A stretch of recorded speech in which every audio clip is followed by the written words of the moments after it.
Spoštovane gledalke, spoštovani gledalci, lepo pozdravljeni in dobrodošli na webinarju o razširjeni proizvajalčevi odgovornosti. V naslednjih 2 urah bomo govorili o tem, kakšno ureditev razširjene proizvajalčeve odgovornosti na področju embalaže in odpadne embalaže želijo slovenski proizvajalci. Webinar je mednaroden in bo večinoma potekal v angleščini. We have 5 speakers from 3 European countries with us today. We will introduce them a bit later. Now I just want to welcome them. Frau Sunderdiek und Herr Quoden, guten Tag und herzlich willkommen. Mevrouw Leeuw, goedendag en welkom. And panove Šikýř a Rod, dobri den a vítejte. And of course, my name is Borut Hočevar. I'm a journalist with Business Daily Finance, and I cover environmental pages there. The webinar is organized by Slovenia Chamber of Commerce and Industry. So we will be talking about extended producer responsibility, or EPR, quite a lot. So we can expect to use this abbreviation EPR quite often today. The beginning of the webinar will be in Slovene language, but later will be switched to English. The audience, you can ask questions by writing them in the chat room. Speakers will see your answers and maybe they will answer your questions in the chat room already. But we plan to address all your questions at the end, at the last part of our webinar, when there will be time for discussion and for answers to your questions. Questions can be asked in Slovene or English. Well, with some hope of Google, we can also arrange translation from Czech or Dutch language. Now we will switch for a few minutes to Slovenian language. There will be 2 welcome speeches given by Mrs. Antonija Božič Cerar, Head of Environmental Protection Department of Slovenian Chamber of Commerce and Industry, and Mr. Gregor Klemenčič, Acting General Director of the Directorate for the Environment at the Ministry of Environment and Special Planning in Slovenia. So, gospa Antonija Božič Cerar, beseda je vaša. Hello everybody. Dober dan. Danes me je doletela prijetna naloga, da vas v imenu ekipe GZS prav lepo pozdravim na našem virtualnem dogodku, ki je posvečen proizvajalčevi razširjeni odgovornosti. Sistem proizvajalčeve razširjene odgovornosti predstavlja sklop ukrepov, ki jih določijo države članice, zato da proizvajalci določenih vrst proizvodov prevzamejo finančno in organizacijsko odgovornost za te proizvode, ko pristanejo v tokovih odpadkov. Obstajajo zelo različne ureditve tega sistema, tudi glede na to, kakšen tok odpadkov naslavljajo in kakšne so značilnosti tega toka odpadkov. Ni neobičajno, da obstaja samo ena shema za ravnanje z odsluženimi vozili, tudi ni neobičajno, da veljajo v isti državi konkurenčne sheme za ravnanje z embalažo in odpadno embalažo. Vendar pa obstajajo tudi razlike med državami članicami za isti tok odpadkov in obstajajo tudi razlike v učinkovitosti in uspešnosti delovanja teh sistemov. Zato je EU ob zadnji spremembi krovne direktive o odpadkih 2018 sprejela en niz minimalnih zahtev, operativnih zahtev, ki jih morajo izpolnjevati ti sistemi. Tako se bodo morali sistemi na področju električne, elektronske opreme, baterij, akumulatorjev in odsluženih vozil prilagoditi novim zahtevam do začetka leta 2023, sistemi za embalažo in odpadno embalažo do konca leta 2024. Nekatere nove zahteve bodo morale biti uveljavljene glede na spremembe zakonodaje EU iz 2019 za tako imenovano servisno embalažo in tudi za embalažo pijač, plastenke in kartone. Novi sistemi za proizvajalčeve razširjene odgovornosti pa bodo morali biti vzpostavljeni za cigaretne filtre, za balone in za mokre robčke. Danes se bomo posvetili embalaži in odpadni embalaži. Predstavili bomo sistem, kjer deluje ena družba oziroma ena shema, sistem, kjer delujeta ločeni shemi za komunalno in nekomunalno embalažo in sistem konkurenčnih družb z neodvisnim nadzornim organom. Glede na že omenjene minimalne zahteve, ki so določene na ravni EU, pa vsekakor proizvajalci v Sloveniji za področje embalaže in odpadne embalaže lahko v prihodnosti pričakujejo višje stroške ravnanja z embalažo in odpadno embalažo, ne glede na to, za kakšen sistem se bo odločila država. Hvala lepa. Hvala lepa, gospa Božič Cerar. In zdaj še drugi pozdravni nagovor, gospod Gregor Klemenčič iz Ministrstva za okolje. Prosim, gospod Klemenčič. Najlepša hvala. Seveda kot prvo za povabilo k uvodnemu nagovoru in seveda vse skupaj spoštovane udeležence današnjega dogodka v organizaciji GZS-ja. Seveda lepo pozdravljam v imenu Ministrstva za okolje in prostor. I also welcome all today's speakers from other countries in the name of Ministry of Environment and Special Planning. Of course, thank you all for your presentations. Torej, tema današnjega spletnega dogodka, torej tako imenovana proizvajalčeva razširjena odgovornost, krajše PRO, je seveda zelo kompleksna in jo seveda skladno z določili direktive o odpadkih, lahko rečem, prvič prenašamo tako celovito v naš zakonodajni okvir, konkretno je torej Zakon o varstvu okolja 2 in seveda tudi potem vse podzakonske akte, ki bodo zakonu sledili. Seveda ni PRO povezan samo z embalažo in odpadno embalažo, kot je bilo že tudi seveda povedano, ampak velja to tudi za ostalih 7 masnih tokov, ki so torej trenutno v naših predpisih podvrženi PRO-ju.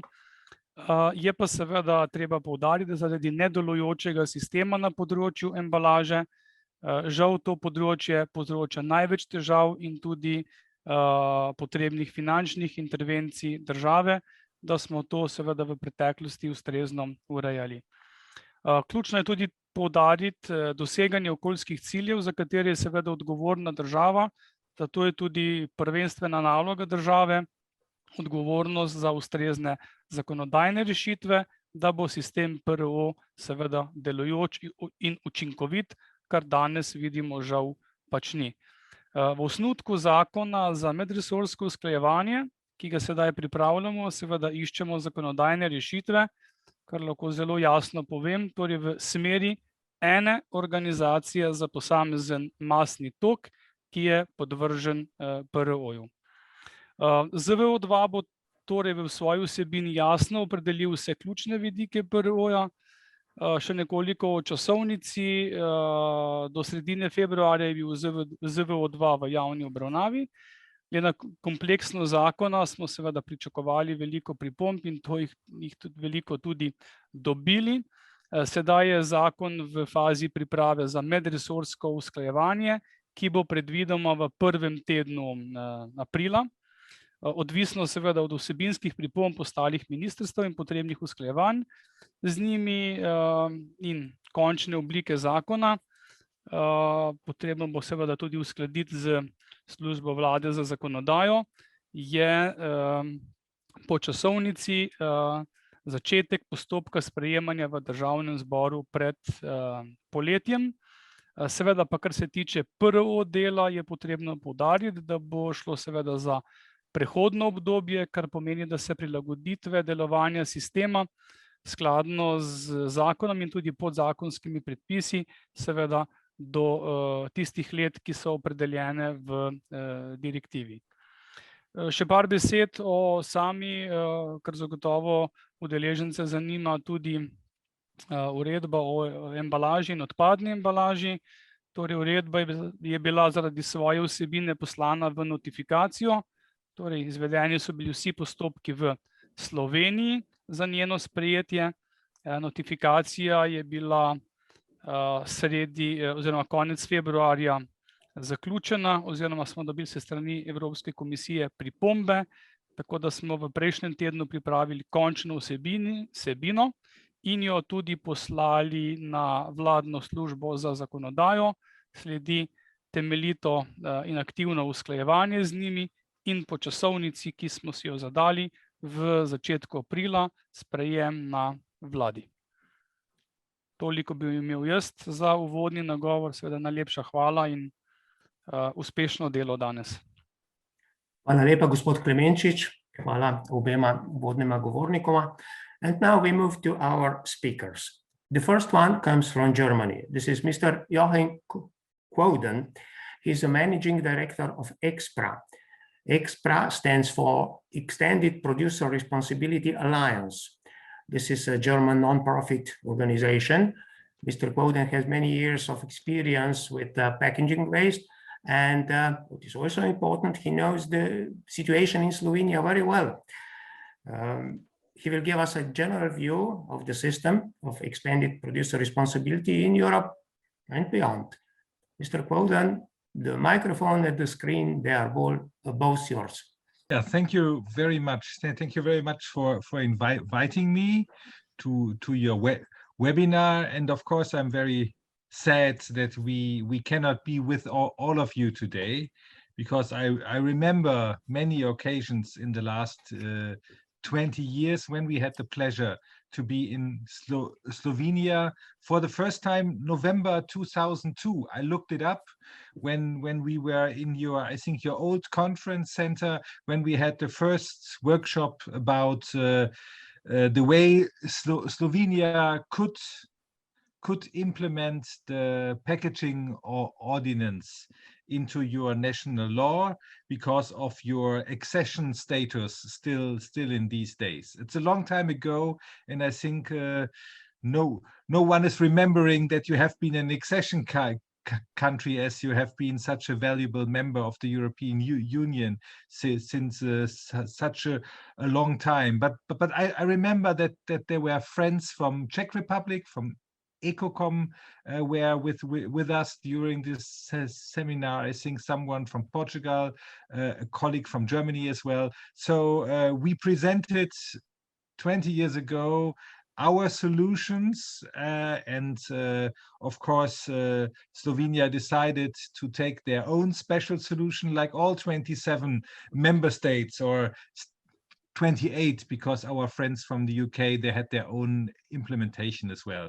So every country decided to have a very special implementation, which makes it very interesting for old guys like me, who are now since 28 years in the EPR business, to learn every day something new, how you could implement it in a concrete way in a certain country.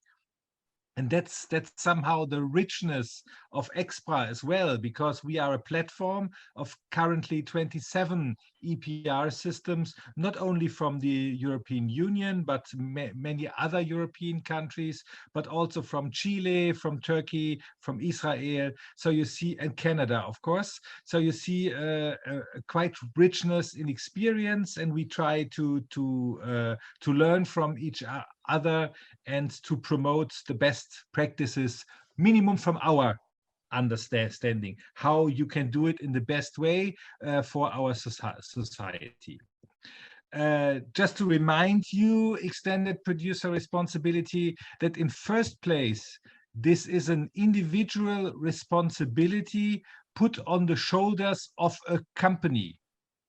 So this is the original concept, that a company putting a packaged product on the market is responsible even after the selling phase, even after the client has used the packaging. So responsible for the end of life management of the packaging, which also includes, of course, that when designing a packaging, a company shall take into account what will happen later on. So how to collect, sort, and recycle this packaging in a better way. part of this responsibility can then be transferred to a collective entity, the producer responsibility or organization, because usually it makes much more sense if many companies are collecting the packaging together from each household than to try to do it individually. And so a PRO is classically fulfilling these part of the obligations on behalf of obliged industry. So minimum to fulfill the targets set by the government, or even additional targets set by the owners of the system. EPR for packaging, but also for the other waste streams, I think it is quite a success story. You can see it more or less everywhere in the world now, because it is a sustainable concept to ensure that the management of a product or a packaging is financed and organized in a sustainable way, which is usually quite difficult because the market prices, for example, for virgin oil, are changing a lot and make it quite easily not economically viable anymore. But you cannot stop collection. Once you started it with your inhabitants, you have to continue it. And this is somehow the main and the key job of any EPR system, and especially the producer responsibility organization in the middle of such a circle. We have to keep this circle going on, even in difficult times. So we have always to collect enough funding from the fillers, the bottlers, the importers, partly from the retailers, to ensure that the collection, sorting, and recycling is really done of the packaging, and to try to keep as much packaging in the circle as possible. So to ensure that not too much is leaking to the environment, which is the worst case, but even to ensure that as less as possible is incinerated or landfilled. This is the job of a PRO, of a functioning PRO.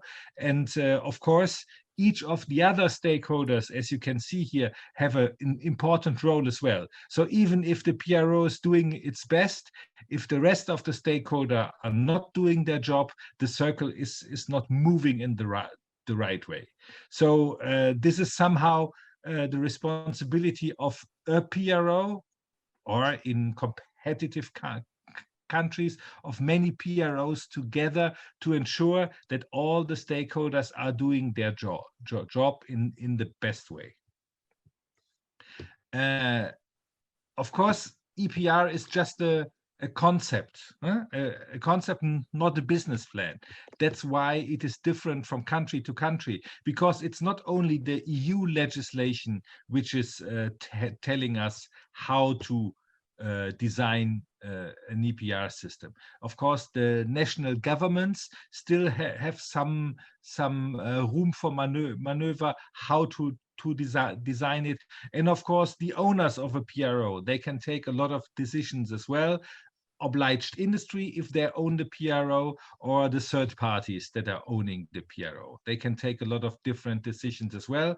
And finally, not to forget, very important, our local authorities, because they are usually deciding in each district how the collection is done. So the face to the inhabitants of an EPR system is usually decided by the local authorities, very often in discussion and alignment with the EPR system, sometimes not, again, depending on the country.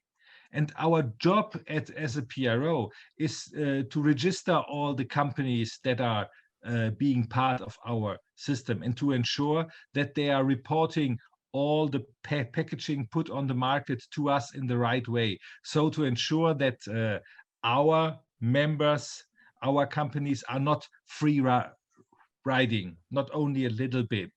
And of course, then to aggregate the data and to send it to the authorities. And of course, we have to understand how much money do we need to run the system. So to calculate the fee per packaging, and then the fee per member that each company has to pay. And this has to be done in a transparent way. This is one of the new conditions of the minimum requirements for EPR, coming from EU legislation, that this has to be done in a transparent, non-discriminatory way, that the fee that companies have to pay reflect the costs for collection, sorting, recycling, communication, administration, etc. in a fair way. And even more in the future, because we have to eco-modulate our fees. So the future will be that we do not only pay a fee per plastic, we will pay a fee per submaterial, per bottle, per tray, per flexible film, and you usually again taking into account whether this specific packaging is easy to recycle or not. And this, of course, has to be even more done in a non-discriminatory way, because we are somehow influencing the market of packaging.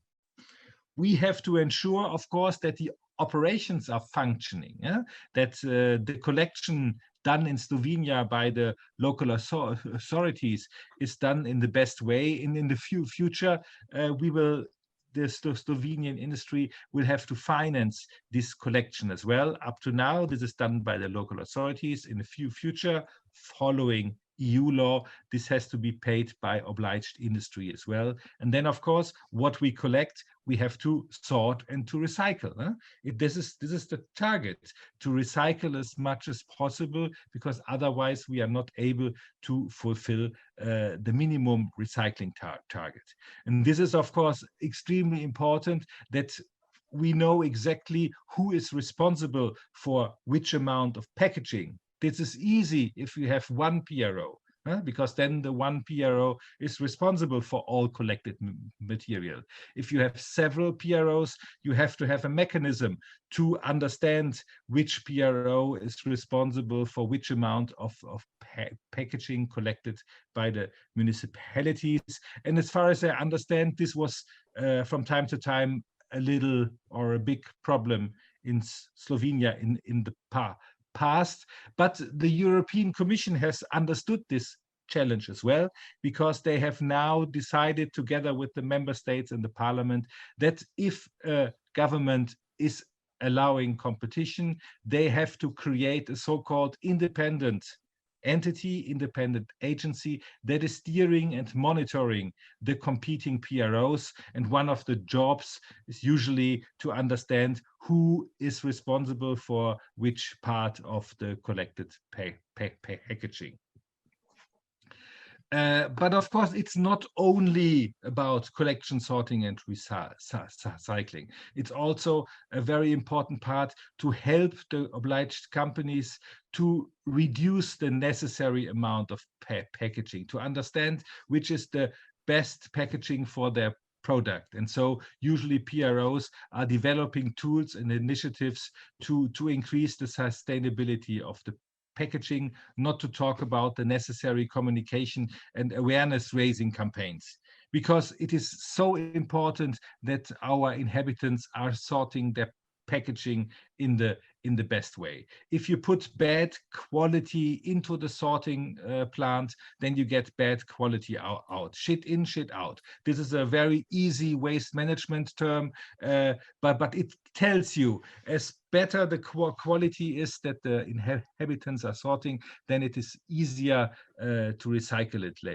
later on. So communication and awareness campaigns are of crucial importance. And of course, this is the job of a PRO, usually together with our local authorities. The EU, the member states, the parliament, they have put a lot of expectations to EPR, because they think that this is the best available tool to make our packaging circular. So you see, the real target is not any longer to recycle 20% or 50% or whatever. The real goal is now to make as many packaging as possible circular. Probably we will never reach 100% for various reasons, but we should strive for it.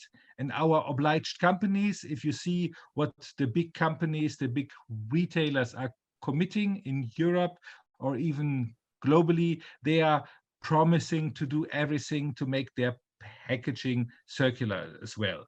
And so it is one of our jobs of a PRO to help our obliged industry to reach this goal of circularity. Just a picture of today, how governments have decided. You can see that most of the countries have opted for producer responsibility. Some countries have opted for a packaging tax system, still 3 in the European Union. They will have to change this to EPR until 2025. Denmark is on the good way, and I think very close to introduce an EPR system.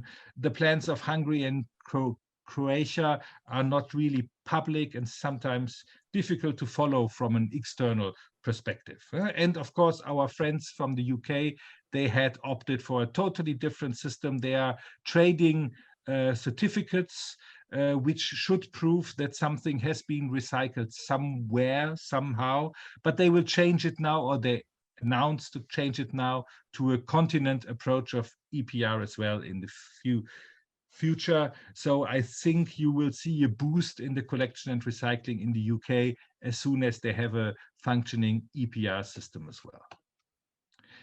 The picture of today also looks quite good, I have to say. If you look into these official figures from Eurostat, you can see that all the countries are collecting and recycling a lot of their packaging.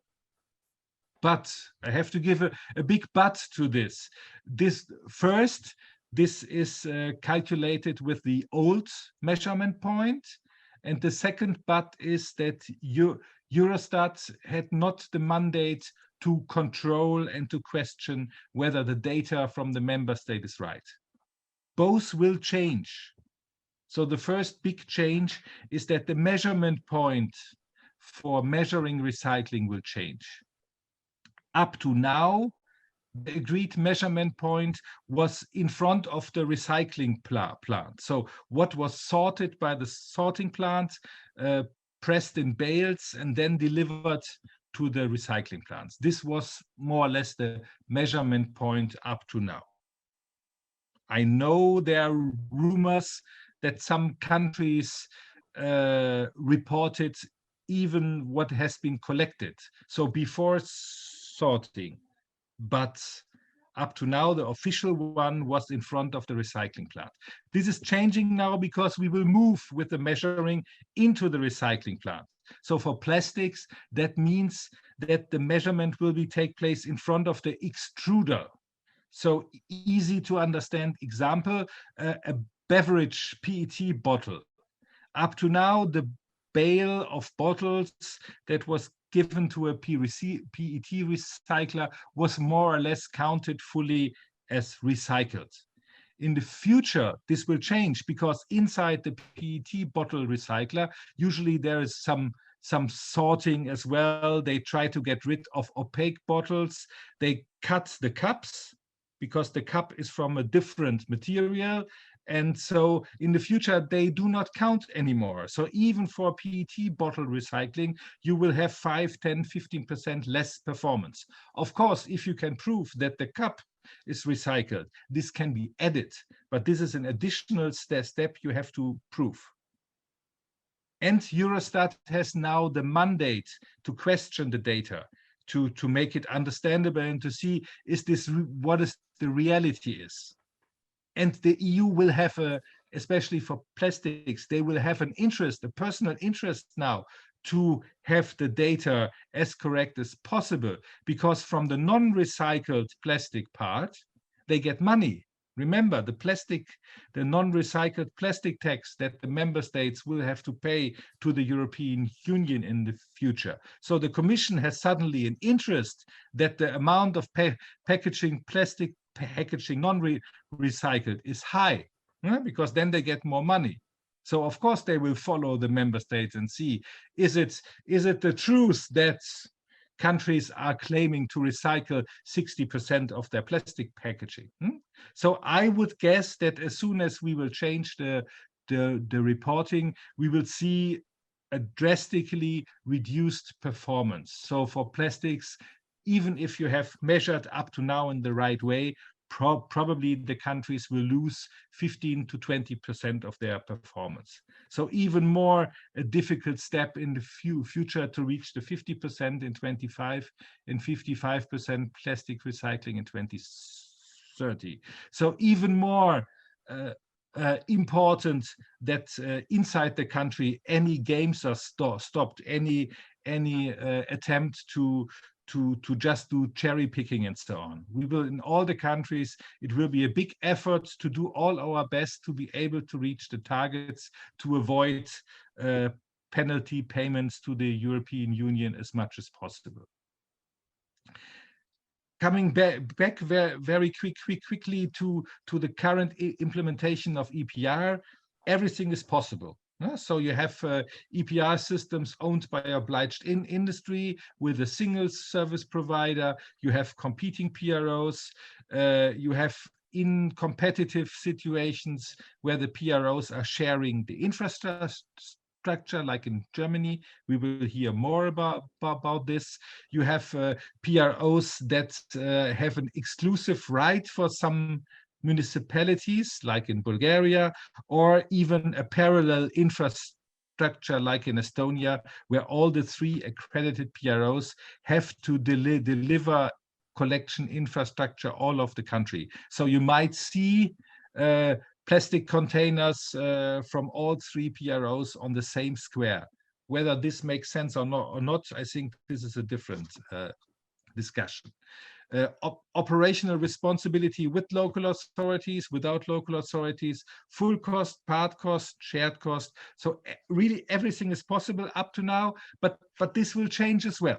So the current variety of implementation will be streamlined minimum a bit in the future, because the Commission, the member states and the parliament have agreed on somehow best practices that all member states have to implement.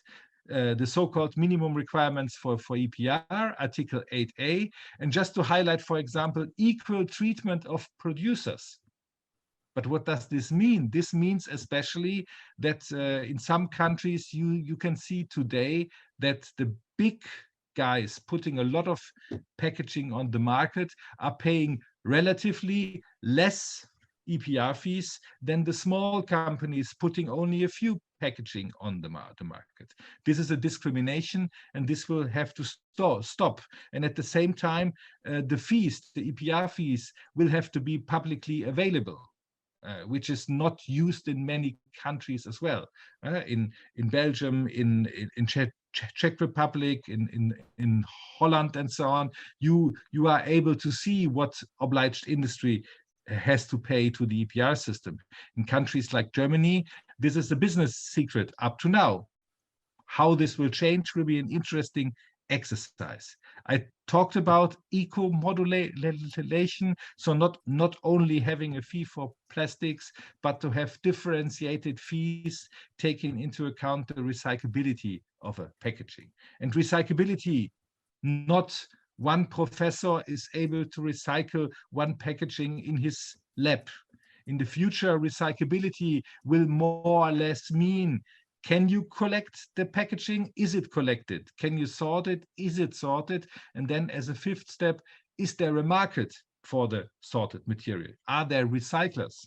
So if you think about the packaging you are using daily, probably you will find several packaging where you understand easily, oh, this is even not collected at the moment, or we are not able to sort it at the moment, like all the sweets wrapping, for example. This is a challenge we have to deal with until 2030, because from 2030 on, non-recyclable packaging will not be allowed anymore to be put on the European market.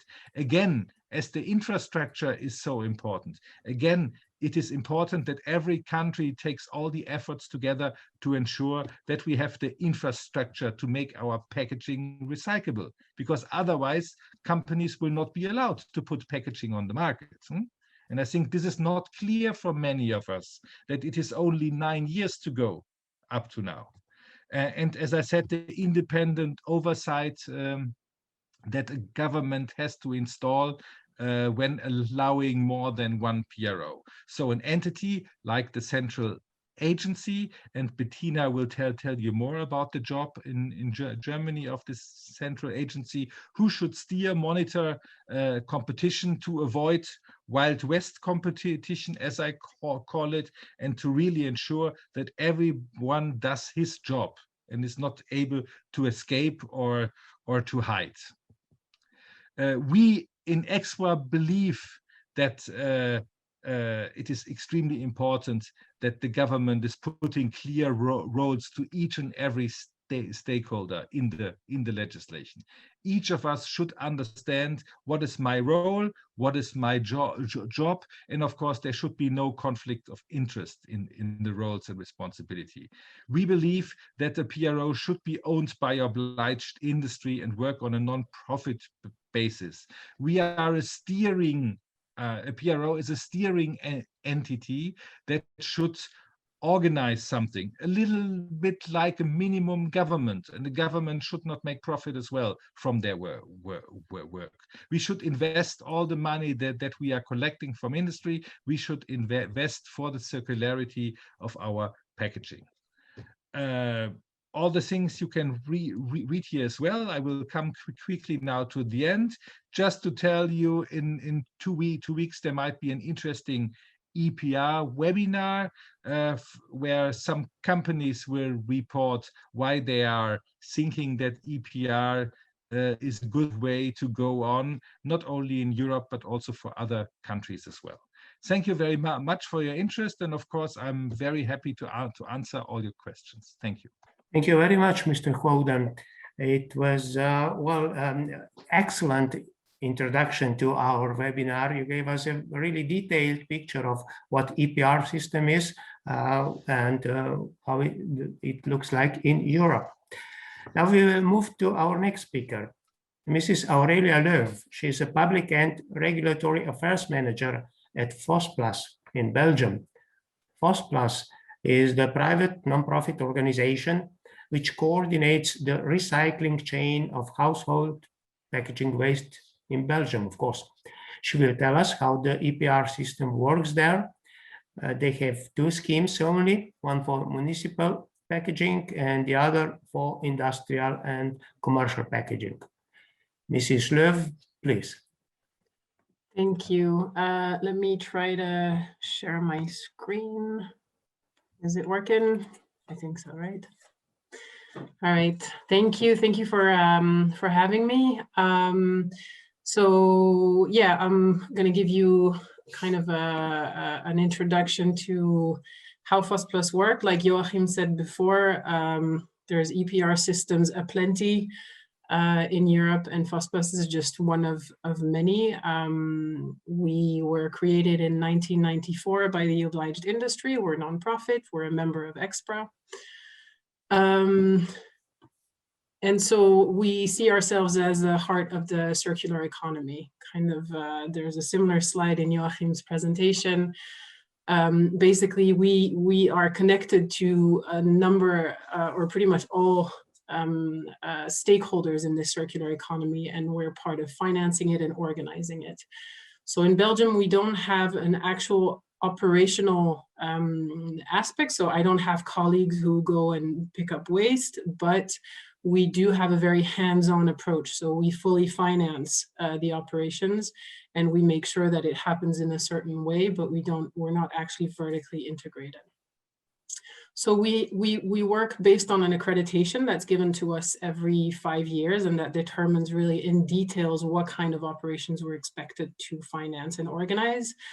And that accreditation is given to us by the IPC, the Interregional Packaging Commission. It's the equivalent of an environment ministry. Basically, waste is a regional competence in Belgium.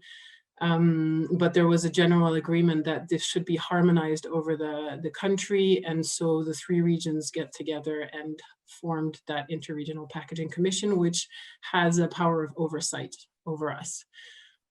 So yeah, every 5 years, we renew that accreditation.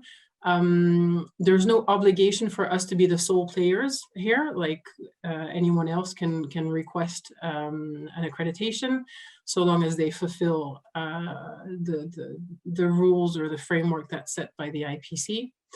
And so we're only focused on household packaging. Our sister organization, Valipack, has a very different way of working and focuses solely on commercial and industrial packaging. So within this circular economy, we see the producers and the retailers. So our members, we have nearly 5,000 of them.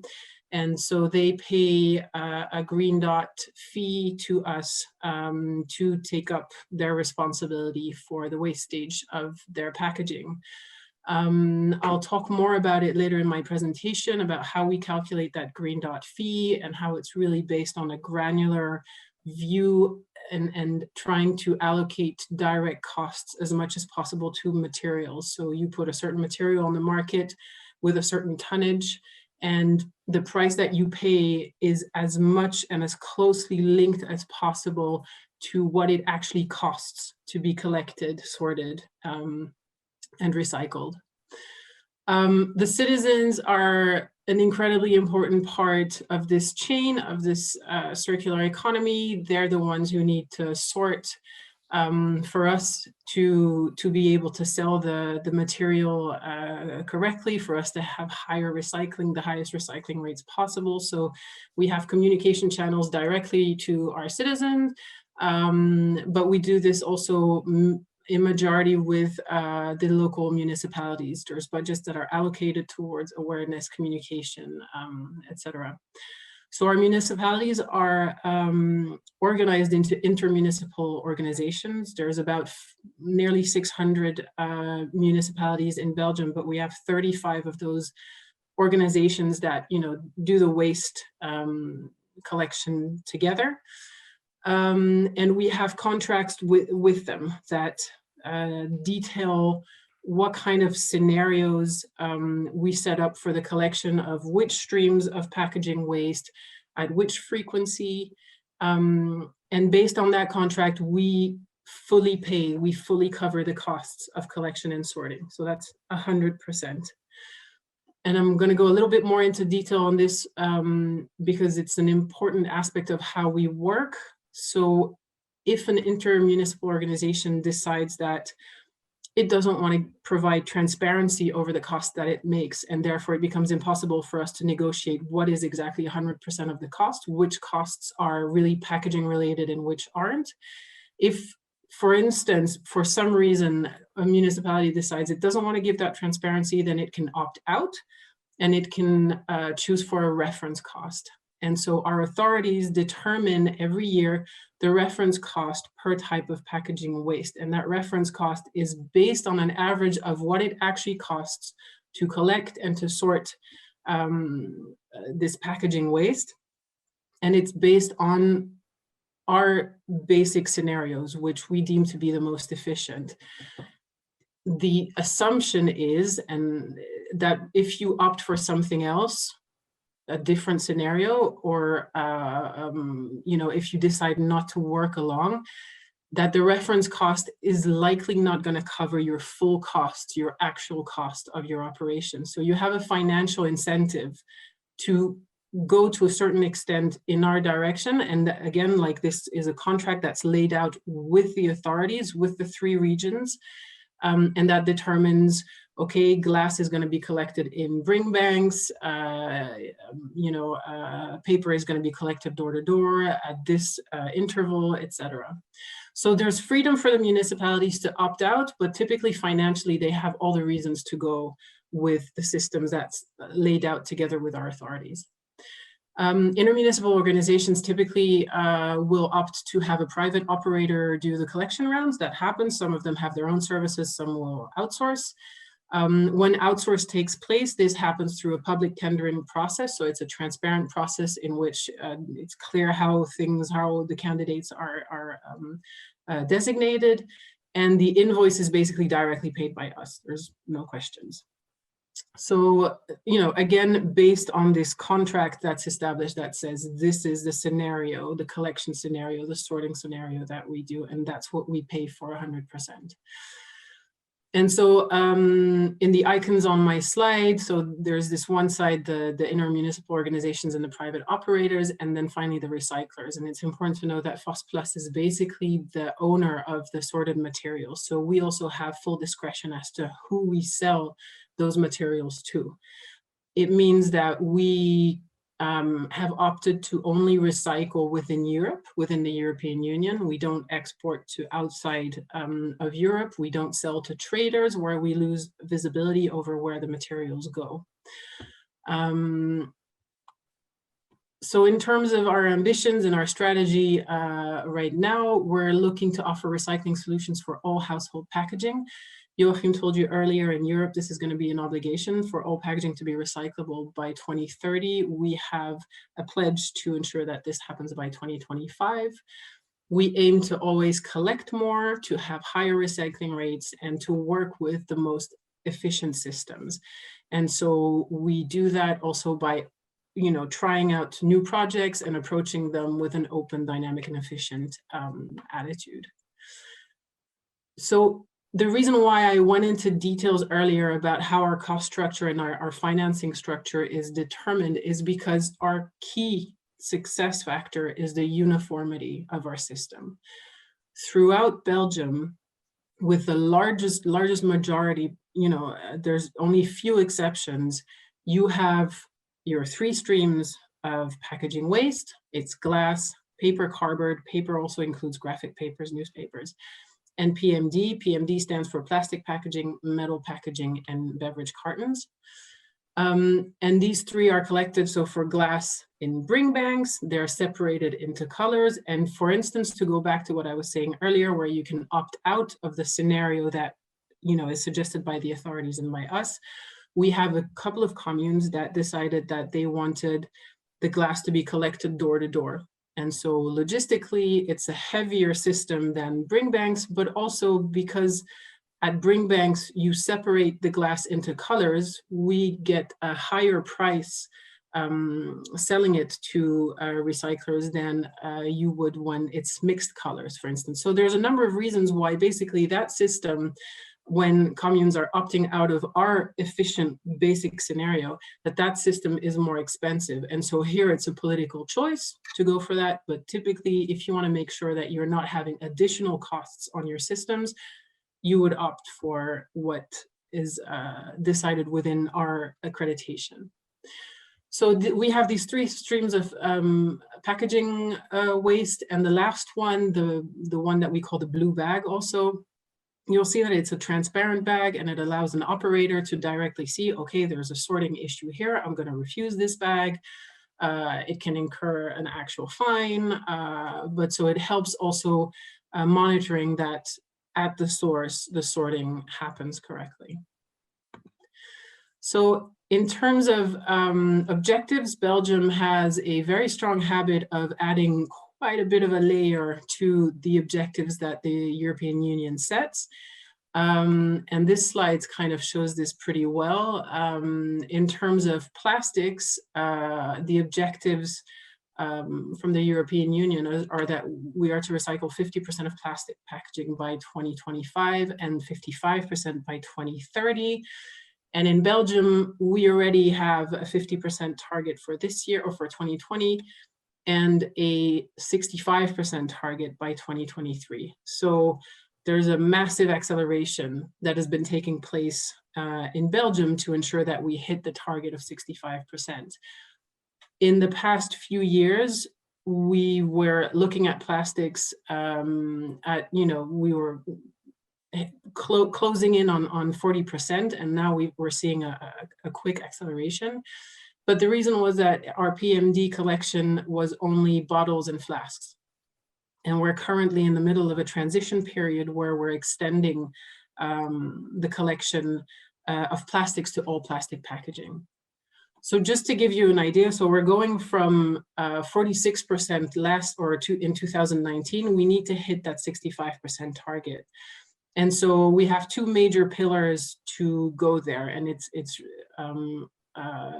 really like our biggest challenge right now is hitting that 65% target. So One was extending sorting at home, so going from bottles and flasks to all plastic packaging. Just that is a 50% increase in tonnage. So you're looking, if you're saying, okay, you know, we have 40% plastics collection, you add 50%, you're already hitting your 60+%. So your major increase is where, you know, is happening at home. And then on the other side, we have everything that's out of home. It's smaller tonnages, but it's definitely what's going to help us hit that 65% target. And out of home in Belgium, there's an obligation for companies, for instance, if you're at the cafeteria for your job or whatever, to sort, but only 1/3 of companies actually sort. So there's a large amount of work that needs to be done there. There's no enforcement from the authorities. So this needs to happen entirely based on financial incentives, on communication and awareness, etc. So that's our second big pillar. And then finally, to close that gap, we're, you know, looking at increasing recyclability. So one is design for recycling, ensuring that, you know, the packaging that's put on the market that's currently not recyclable, currently about 2%, that is diminished. And that's either by better design, or it's also by creating new recycling options for these packaging. So that's, you know, extending sorting at home. It can be extended even more than what we're doing now. And finally, we do a lot of that also through eco-modulation. So the green dot fee being a representation of, if it's harder to recycle or it's not recyclable, your price is going to be super high. And if it is recyclable, it's lower. So there's a financial incentive to go there. So back to the extension of the blue bag, we're having a massive increase, like I said, and we're going from, I think, 9 fractions to 14 being sorted out at high quality specifications for the sorting, which allows us to sell at a good price on the market, knowing that some of these plastics, we have to pay for them to get recycled. You know, we're a nonprofit organization where there's a lot of, I would say, myths going around about what EPR or PROs do. And, you know, focusing only on packaging that bring in money or whatever. No, we have super high targets to attain. So whether that packaging is bringing in money or we have to pay for it, at this point, we need to reach that 65% target. We're gonna have to pay. So we have a full rollout that's planned by the end of this year, where we have new sorting plants that are being established to reach those 14 different fractions. So 2019, we started setting up the new collection system. So bit by bit, different intermunicipalities got into the scheme. In 2021, our 5 new sorting centers, and it's going to be 5 in total for the whole of what's collected in Belgium, are going to be operational and sorting the PMD bag into 14 different fractions. And then in 2022, we're going to have 3 new recycling plants. And so we're trying to attract recycling inside of Belgium as well. For both the sorting centers as the recycling plants, we went for 9-year tenders to really ensure, so like, very long tenders that allows for investments to be worth the while, basically. So we have 3 new recycling plants that are being built in Belgium right now, one for PET bottles, but one also for PE films being recycled back to PE films, and another one for mixed plastics. And we're still looking to create new investments in Belgium. So currently we're looking at about 700 million euros that are at play in this whole setting up of a new economy, basically around recycling of plastic. To go back to that green dot fee, so about 2/3 of our budget is paid for by the green dot contribution of our members, and 1/3 comes from the revenues of the sale of the materials. And so we have a principle of activity and material-based costing on calculating the green dot fee, which means, again, we go into extreme details to look at how much your material costs to be collected, to be sorted, to be recycled. And we attribute that to your material. And that means that we have a wide variety of pricing, and it can go, you know, 45-fold from the lowest to the highest, and really gives instead of having an artificial eco-modulation where you say, well, today we're not going to like plastic, so I'm going to slap a 10-time penalty on that. No, is your packaging recyclable? Then it's going to be less expensive than something that's more difficult to recycle, for instance. Just like we're seeing with the new plastic material that we're collecting that's costing money to get recycled, well, that's allocated to that material, which is therefore, more expensive to put on the market. So we eco-modulate based really on recyclability. I'm just going to go quickly through the results for 2019. So we had, 727,000 tons recycled. That's all materials combined. It's 92.5% of what our members put on the market. We have a market coverage of about 90%. Let me just go to the next one. So yeah, our total budget was 185 million euros in 2019.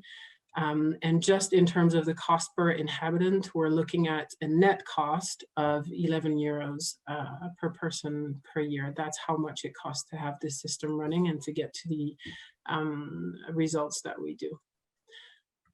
And that was it. Thank you. Thank you very much, Mrs. Leeuw. Thank you. Well, I really enjoyed your presentation. I mean, the Belgian system should be an example for many other countries, including Slovenia, of course. I obviously think so, but, I'm biased. I like our system. Okay, I support your thinking. Our next speaker is Mrs. Bettina Sunderdiek. Mrs. Sunderdiek is head of communications and spokesperson at the Zentrale Stelle Verpackungsregister, or clearinghouse in Germany. There is no such organization yet in Slovenia, but we believe we will probably get one in the future. So this is why we will listen to your speech with great interest, Mrs. Sunderdiek. Please. Yes, thank you so much. I tried to share my presentation, but I don't think that you will see it. Huh? Do you see it? So, I'm sorry again, excuse me. No problem. So, good day, ladies and gentlemen. I'm glad to show you today the German EPR model. First of all, I will speak more in general, not so focused on singular things, also coming from the starting point and the new obligations. We are often asked about our experience, and so I like it to share insights on our activities and to provide information about what we have achieved and what we have planned for the future. And you all know the Packaging Act is also being updated in line with European legislation. The first amended version is currently underway, and the initial provisions will probably enter into force as early as July 2021. And in this moment, currently, we are also preparing all these developments and new obligations also. Let's start with a look in the rear view mirror. What is the story behind the German Verpackungsgesetz, the Packaging Act, in a nutshell? The concept of EPR has or had a fundamental problem, and I think that is what us combined all over the European countries, that is free riding. The market did not work sufficiently, and it lacked the financial power to ensure that packaging waste was recovered and recycled. And that is our starting point in Germany. Currently, the EPR scheme for packaging consists of 9 competing PROs. And in the past, many companies had not met their obligations concerning their producer responsibility. Some producers did not have a contract with the PRO at all. Others had only paid for a part of the packaging to be collected and recycled at a PRO. And this brought the whole EPR scheme in Germany to the brink of bankruptcy more than once. Most recently in 2014, companies did not pay or paid a little, but PROs still had to recover packaging. This resulted in really big losses of around 200 million euros per year. And it is no surprise that things could not go on that way. The German federal government had to act, and it set much stricter rules with the Packaging Act. And so I would like to have a short view on the situation that Packaging Act started in Germany and before. The Packaging Act replaced the packaging regulation, and that is really important because the requirements of system participation, of producer responsibility for the companies was nothing new. And that's what we also fight for, that in Germany, the companies should have knowledge about this topic of around or about 25 years. But a lot of them told us when we started, oh, never heard, what is the Packaging Act and what is the packaging regulation? And that was really a challenge. And Joachim, he told us also communication is a very important point. And that is a point I can confirm later on. I will tell you something about the challenges in this area. So as you see, when we started, the degree of participation of lightweight packaging has never exceeded the 2/3 mark. And with paper, paperboard and cardboard, it was very similar because of a strong and disproportionate rise of online, e.g. a mail order business. System participation in this field was around the 50% mark. That was really a problem, and it is clear that that could not work. The market does not work on this basis, and this was, this is our main goal, to bring or to make the market functionable, yeah, to establish the financial basis for all. So what were the conclusions when we started? It was initiated from companies of industry and also from the politics. Their main conclusion was there is no competition without supervision, and we need more control, and we need an institution for doing that, for coordinating, for controlling, and all things around. And based on the Packaging Act, our foundation, our organization, the Central Packaging Agency, was founded. And the main goals I told you was to implement the Act, to establish fairness and transparency for the waste management market, to create a high quality level of recycling, and also standing over all producers should prevent packaging, reuse it, or bear the costs of recovery. Yeah, now I will first focus myself to the new rules, new obligations for the producers. That means the Packaging Act requires companies under obligation to register in the Lucid Packaging Register with their master data and with their brand names. In addition, the producers have to report their packaging volumes in the register every year. And the PROs also report the packaging volumes that the companies participated with these pros. And this way, the German Packaging Register is able to monitor if producers meet the obligations and realize their producer responsibility. Later on, I will show you our analysis platform. We are still working for that. And we establish possibilities to analyze and to improve the obliged companies very deeply. The Packaging Act brought not only new obligations for obliged companies, also for further target groups of the Act, that means for auditors. The auditors attest reports on packaging volumes for large companies, so-called declarations of completeness. And they too must register in our register of auditors, which is a division of the packaging register Lucid et al. And what also helps is the register itself is public and creates visibility about who fulfill its producer responsibility or not. Everyone is able to have a look on this register and to prove if his favorite brand, for example, is registered or not. That means you, me, also competitors.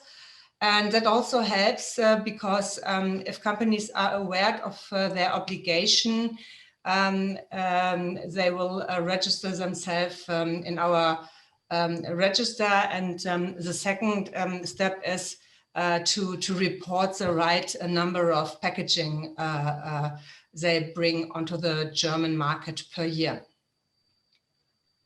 Another important goal of the Act is to minimize the impact packaging has on the environment.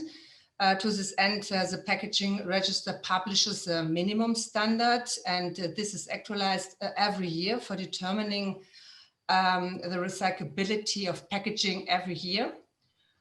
And this minimum standard is created for PROs and helps to determine how much of the packaging can actually be recycled, e.g. the proportion of recyclable material.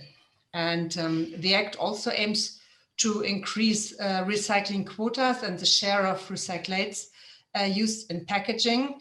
And that is also a topic which is still working in Germany. I think it is similar to other countries. And after all, it promotes new recycling techniques.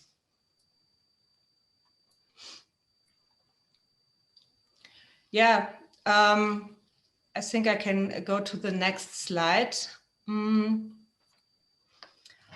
How the central agency controls the market. Here you see our model, and the central agency is in the middle of all. We are the neutral instance which is controlling all actors in the market.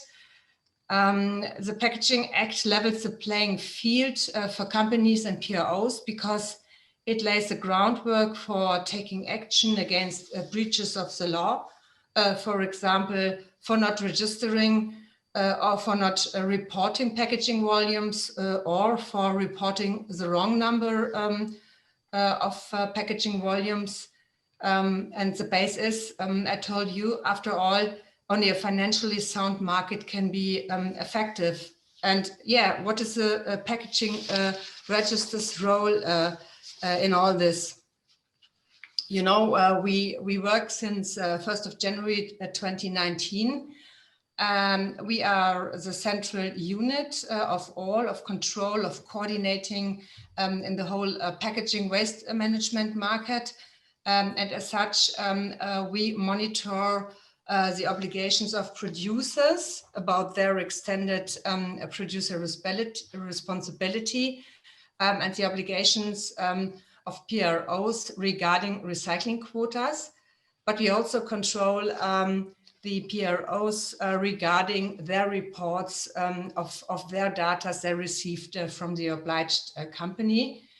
And it also helps to ensure competition among these PROs.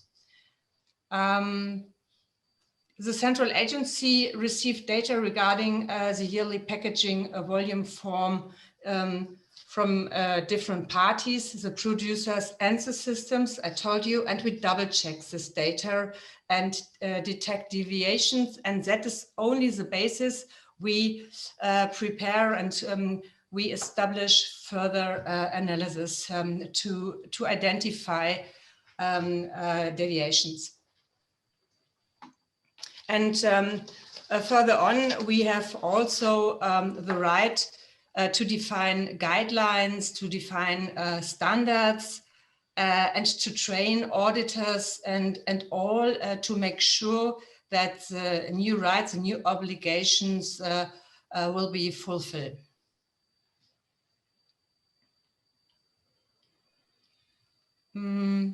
Yeah, here you find an overview of the different mechanisms we practice. All of them are part of to prevent free riding.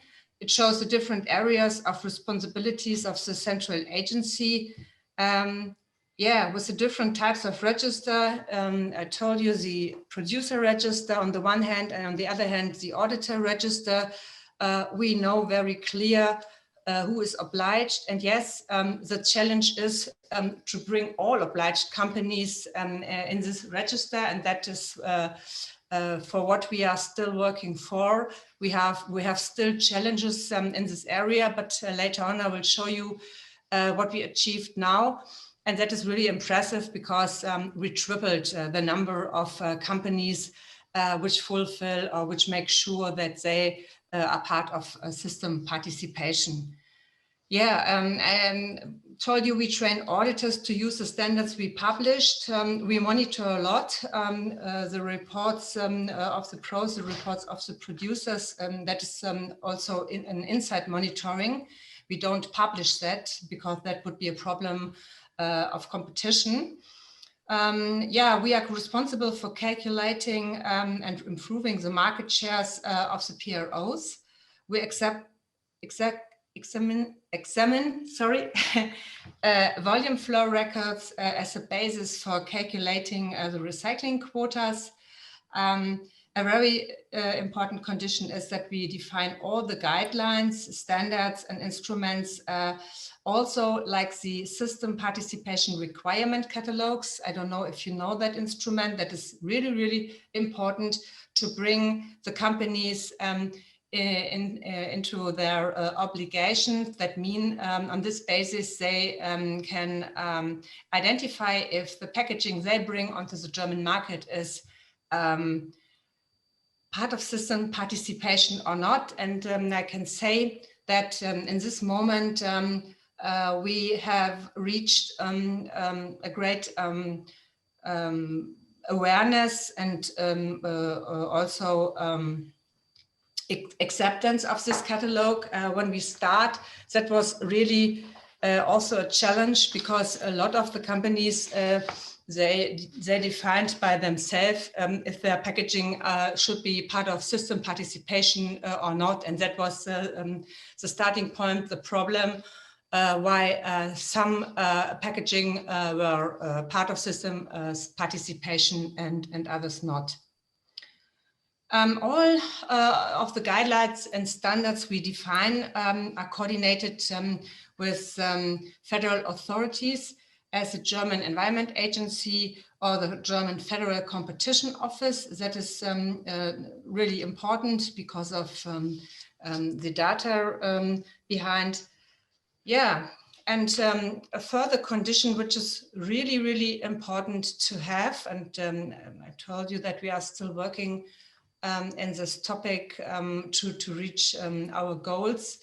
Our analysis platform, Claire, we nearly finished to construct this platform, and now we have to work with this platform and to use the data inside. And yeah, in this moment currently, we are also still working for bringing more data in this platform to have more possibilities to analyze all questions or all things we have to analyze to find the companies which do not act in the right way. And so we use an analysis infrastructure, including Hadoop cluster. We have a data warehouse solution and business intelligence tool. We bring data into this platform which are publicly available. We compare the data we bring additional to the register with our own database we have because of the reports of the companies and the systems. Yeah, we We perform various plausibility checks. We compare this data also with purchased market research data. We compare in all directions you could imagine, and the results in swift exposure of any deviations. Yeah, sorry.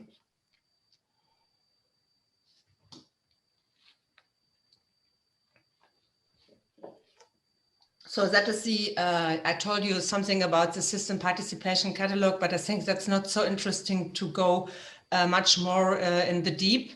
So I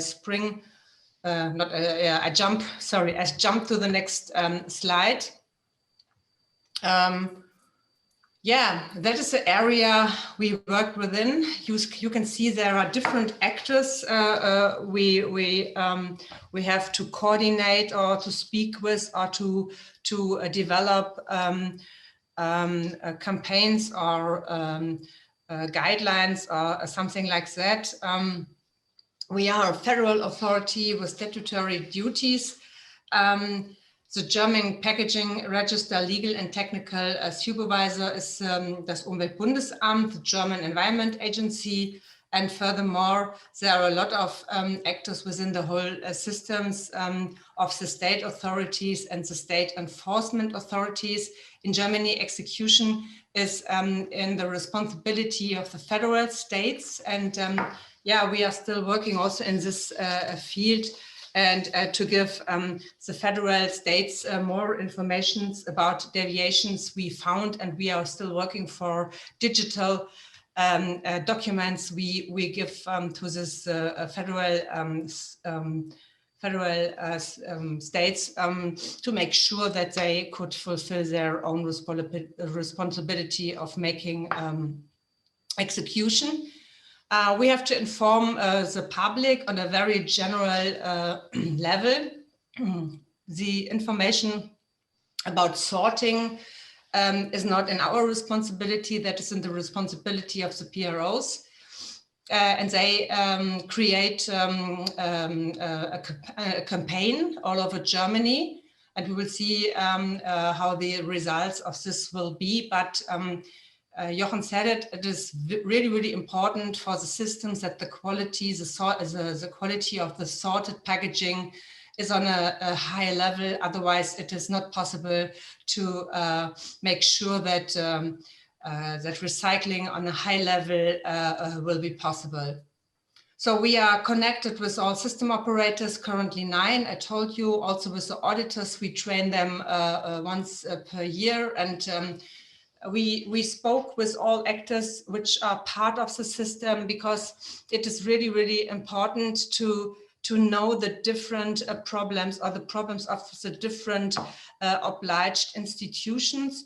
That helps us also in my department in communications and press to prepare information, to bring information to the institutions which are responsible to reach the goals in Germany, that we know all these things and that we could prepare things and bring the individualized information to the different institutions. We act in a public law, and as such, internal activities are also subject to administrative law regulations. And this framework demonstrates that the central agency must act as authorized subject fully to regulations and oversight. Yeah, what we have achieved. We achieved quite a lot. The Lucid Packaging Register was established to create transparency, and we could say it works. As of today, there are more than 200,000 registrations, and here you see we started with 60,000 producers under contract with systems in 2016. That was the same situation when we start at the end of 2018, and so as we started in January 2019, we had still at the 1st of January 100,000 registrations. That was because we prepared all things in 2018, and interested companies and all companies which are interested to meet their producer responsibility, they prepared themselves, they registered themselves, and so we are able to confirm at the 1st of January to 100,000 companies in Germany that they are part of system participation and of the extended producer responsibility. Now we, I told you we have 200,000 registrations. We know that there are much more companies which are obliged, and we are still working of this, and the new legislation which enter into force in different steps. First, in July of this year, it brings new obligations for companies, and so we are very optimistic to reach more companies and to bring more companies to meet their producer responsibility. We have further key figures which shows that we are on the right way. We have nearly 10,000 declarations of completeness in total, and that what we observe is that per year we have an increase about 30%. That is really a lot. And at the beginning, I showed you the degree of light packaging and paperboards and cardboards. Now we have reached that about 75% the system participation quota is around 75%. For lightweight packaging and also for paper. That is really good if you consider that we started with in paper around 50%.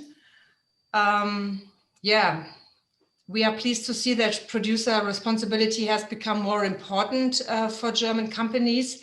The most of our goals have been reached at every level, and also the recycling quotas, which are defined within the Act.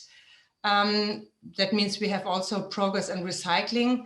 In 2019, recycling of packaging volumes increased by 13% compared to the previous year. In the case of plastics, the rise was even higher at around 50%. And we see also progress in the recycling-friendly packaging design. All of the parties along the value chain are moving forward. They are thinking about their packaging and friendly, recyclable design of packaging. And this interest we saw also when we start preparing or reaching the Act. The companies also in 2018 start to think about their packaging and the materials of packaging. Yeah, the minimum standard for determining the recyclability of packaging sets an example on a European level. The same can be said about the register itself. The bottom line is that the Packaging Act and the Lucid Packaging Register have created a positive dynamic on the market. And yeah, I told you we are still working for that. And in every department of our institution, we are still working for that goal. Entschuldigung, I'm sorry, Dr. Sunderdiek. I'm sorry, we are over time. I'm at the end. Quite a lot. Yeah. I'm at the end, thank you. Okay. So we are finished? Yes. Well, thank you. I'm sorry to disturb you, but... No, I'm at the end, that's okay. Okay. Well, thank you for all those information. It helps us to understand better how this organization works and what can we expect in the future if we get one. We will, as you say, spring, yeah? We will move to our next speaker or to the Czech department. This is Mr. Petr Šikýř. He is operations director of Ekokom company from Czechia, and his case study comes from his home country. And please, Mr. Petr, the floor is yours. So thank you very much. Do you see my presentation? Do you hear me? Everything is okay? Everything is okay. Okay, it works now. So I would like to say you that I'm very glad that you invited me for your webinar. In fact, my presentation will be in slightly different way than my colleagues have spoken before me, because I will focus more on the legislation and the environment where Ekokom's as a Czech solution is set up, because I think it's also very important. It's not only about how the system works, but what is behind that, what is the surrounding. So in fact, I would like to say very important information about Czech Republic. Czech Republic has more than 10 million inhabitants. Packaging law came in force since 2001, and it covers all streams, I mean consumer and industrial packaging. For example, comparing to Belgium solution, because there are two systems, one is covering consumer and one is covering the industrial packaging.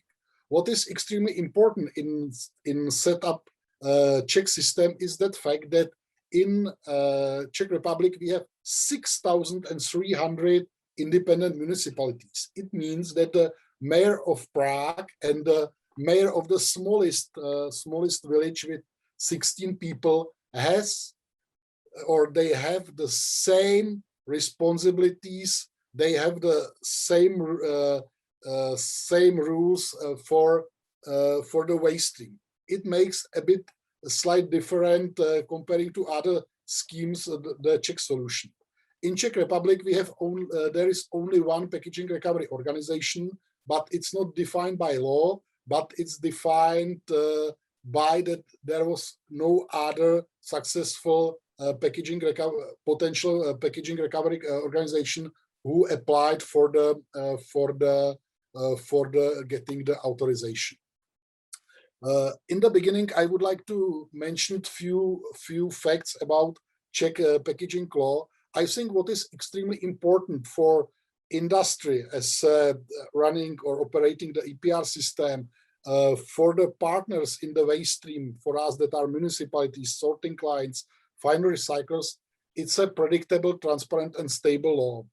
And Czech law is extremely stable because really the fundamentals were written in 2001, and only few updates went through the last 20 years, and mostly all updates were because of the adopting new EU requirements, or there was some fine tuning. So it's extremely stable, and I think it helps a lot to develop any system in proper way. Basics for the Czech solution or Czech approach is that Ekokom or any other packaging recovery organization is found as a non-for-profit. We are shareholder company, but not for the profit. We will never distribute profit to our shareholders. No vertical integration is allowed, and it's the reason is very simple, because industry is responsible for this, for doing recycling, for doing take back of packaging waste, and the best solution is that it's driven by industry itself. What is also extremely important, we are applying equal contractual conditions. Every company has the same contract, every company has the same fees, and it's extremely important because you are not confused by any types of hidden discounts and any bonuses, maluses, and it makes the surroundings extremely clear. And this equal conditions rules are also applied to the waste stream of the system. I mentioned that if you would like to set up a packaging recovery organization in Czech Republic, you must bring on the table authorization project, which must be in accordance with packaging, or in general in Czech law, including the packaging law. And what is the last thing, and I mentioned it already, competition is allowed, but no one meet the conditions given by law. And also there is a self-compliance allowed, and it's for mostly for the business to business packaging waste stream, and there is something about between 5 and 7% of all packaging which goes out of the Ekokom system, but mostly that are really non-consumer packaging. What we think that is extremely important, it's a continuous development. We are covering consumer and industrial stream, and there is one thing which is totally different. For example, for Belgium, we are not allowed to own the secondary raw material or any waste, and also infrastructure. We can just deal. We can just make a business based on contracts. We are buying the services from our partners in waste stream. The partners are municipalities, sorting clients, and recyclers. Only there is one exception, and the exception is that we can own part of the collection infrastructure. That means that we can own some waste bins. This was requirements from Czech anti-monopoly office, and from this year it became as a legal condition for, and it arose with the new legislation update, which was finished last December last year. I would like to say that the Ekokom is financing, and still we will apply this approach. We are financing packaging waste till the positive economic value. If there is some secondary material which should be placed on the free market, that's our role to subsidize this stream when the secondary raw material is able to be applied on the free market. We are also very focused on the full transparency. So that means that all clients fee, all subsidies for the waste sectors and public are public. We have it on the website. There are no hidden discounts. There are no hidden agreements. Everything is clearly transparent. We also have some internal document, and we have very strict codex, which defines what should be our behavior as employees, as shareholders of Ekokom. I think it's also very important role. What is extremely important, and Bettina was speaking about it before, are the audits. We are operating audits since 2005, and it's a very strong part of Ekokom, because you have to validate if any particular client or obliged person is really reporting the correct amounts of packaging delivered to the Czech market. Because if they would cheating, they would get some market advantage. And I think in this solution, it's not good. And we are obliged to audit every year 20% of packaging stream and also of the waste stream. And the last thing, Czech solution, it's an effective integrated scheme. So we are integrating the municipal packaging waste and non-packaging waste. And of course, we are also integrating to the system consumer and industrial stream. But I think it's a really important, because we are really covering all play field in Czech Republic, and it's very easy to trace it. It's very easy to audit, and it's extremely transparent. So about financing of the scheme, we have more than 21,000 clients. They pay based on the weight delivered to the Czech market. I would like to say that our average market share is about 90%, but of course it depends on stream about which you speak, and this is based on the study which was done by Ernst & Young in 2019, and we would like this study also update in every 3 years. So next year we will make update of that. I mentioned absolutely equal condition for all, no hidden discounts, no specific fee for industry branches, just everything is really real. It's extremely important, the role of the shareholders, and I would like to mention that they have the absolutely same condition like other clients, and even in Czech packaging law is written that we can have with them only the same contract like with another clients, and no other type of contract it's allowed. So we cannot, for example, rent the office from our shareholders to send them some hidden money. It's not allowed. Just shareholder can have only the same contract like other client, and no other client is allowed. So how I would like to very shortly describe how Ekokom works. For the consumer stream, we are collaborating with more than 99% of municipalities in Czech Republic.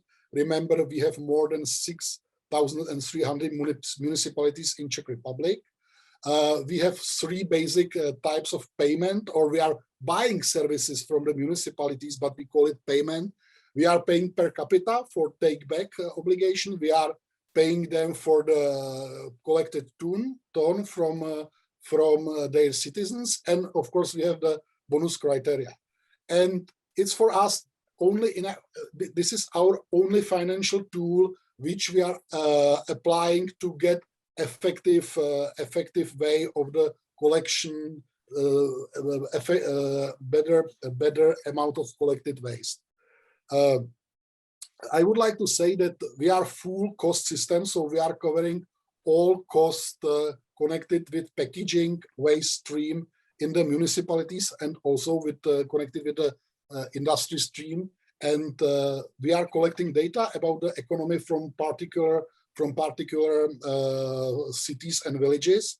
And this methodology is approved by Czech Union of Citizens and Villages, and it is extremely important. And because in the CEP legislation there is written that we have to pay the full costs connected with this, and we do it for at least 10 years or 12 years that we have this approved methodology, and this methodology is changing. And when there is any change, the Union of the Czech Cities and Villages is approving it every time if it's changed or extended or something like that. The most common system of selective collection are colored bins. We have also some supplementary system. It's a individual collection. It's a door-to-door or colored bags. We are also including in our system drop-off yards and private collection points. I would like to say that we are for a very long time, we are collaborating with municipalities on education of their citizens and informing to doing the sorting on the right way. So I would like to mention a few words about the industrial stream. I think what is important, if I will speak about the system cost, 1 ton of the coming from the business to business stream is 10 times cheaper than the ton coming from the colored bins. It's a long-term experience. Maybe with the application of the new measure point, it will be slightly changed, but the ratio is 1 to 10. For collecting this industrial waste, the main partners are waste management companies who are operating in companies who has this industrial waste. I would like to say that from the beginning, and I didn't mention it, we are utilizing the Czech packaging law and Czech waste law, and it's a combination. There is a big synergy how it works together. We also included 2 years ago, partners who are treating with hazardous packaging waste. And I would like to stress one thing, that there is obligation in our system to pay only once in the whole supplier chain. So it means you can transfer the obligation of taking responsibility for particle packaging, but you are paying this only once. So that's our fundamentals, but with the implementation of the new CEP and also probably with the implementation of SUP, we are the other partners will become more important than before, because new measure point. Our other partners are sorting lines, which are primarily connected to the municipal stream of the sorted waste, recyclers connected to all streams, and also communication plays extremely crucial role in consumer behavior. And we don't have the space for that, but really our communication is very massive, and we are very successful, for example, with communication through the pupils on the basic schools. And this program was set even in 1997, and it is one of the oldest our project, and which is extremely successful, and it gives very good results. And of course, we have the prevention programs. The prevention programs are focused on the industry, how they should design their packaging that meets some minimum requirements, how their packaging should be environmentally friendly, and so on and so on. So that's what we cover in total. I would like to say we can do only business which is connected to the packaging waste. We are not allowed to do something with the used battery or used electronic or other type of the waste, bio waste or something like that. We are just can do only things who are directly connected with the packaging waste stream. So I was asked to show you some information how it costs. So our turnover in 2019 was about 81 million euro. It was turnover, and the cost per capita was about 7.5 euro per citizen. But it was under the condition of the old measure point. Joachim explained what are the differences. We expect that for the year 2020 there will be increase in total about 25 and 30% because of the new measure point, and we have also more. We have also higher targets in our authorization than they are required by the European Union in 2025. So we must put a bigger effort to have more effective collection, sorting, and also recycling. You can see this spread of the cost. So take back, it's mainly municipalities and industrial waste. Sorting is about 10%. Treating and recycling, it's a 6%. We are also creating a reserve fund, and I think for us it's extremely important because for us it's for ironing the peaks or drops of the. It's an effective tool for ironing the peaks or drops of the price of the secondary raw material. Although we are not dealing with the waste or secondary raw materials, we are including in our calculation the price of the raw material. You can see that we have also some costs with the packaging and waste agenda, and also with the consumer communication, and it's about 4%. So, and these numbers, these figures, are annually audited by auditor company for the last 3 years, and it's a public. So I would like to mention some things about Ekokom and its environment. We have two types of the audit. One, it's typical financial audit, and we have special type of the audit. It's a system. It's done by big auditing company. We are also annually controlled by Ministry of Environment. We are under the continuous supervision of the anti-monopoly office, because they are afraid of the market distortion, and that's a reason why we are not allowed to own the secondary raw material. Also with the financial authorities, it's about the fairness of the fee and subsidies to the mostly to the waste stream. Of course, there is a supervisory board which consists of the main shareholders and main deputies of the main players on particular packaging markets. And of course, not of course, but it's a new for us. We will set up a new board of stakeholders, which is in our authorization and also in our packaging law, which should bring even more transparency to the industry.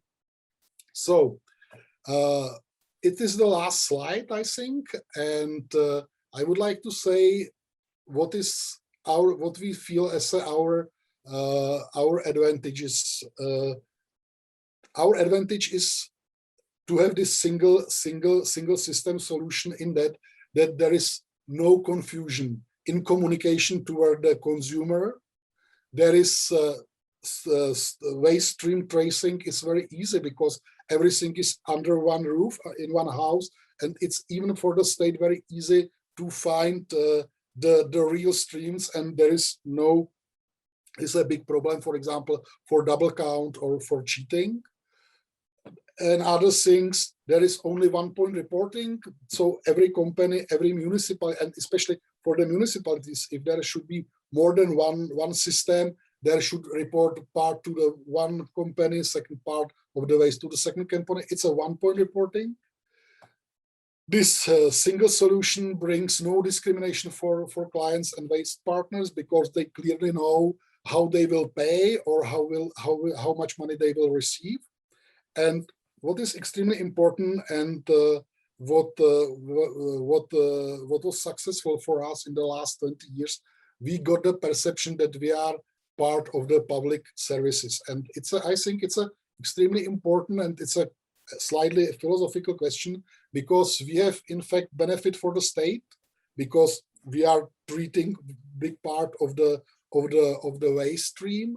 It's an industry because industry, we will do our services just for the industry to not be shy that they are polluting the Czech Republic, and also for our partners because we are one of the very stable, we are a very stable partner, and they can rely on us. They know about our behavior. They know that we will subsidize their activity, sorting, recycling, etc.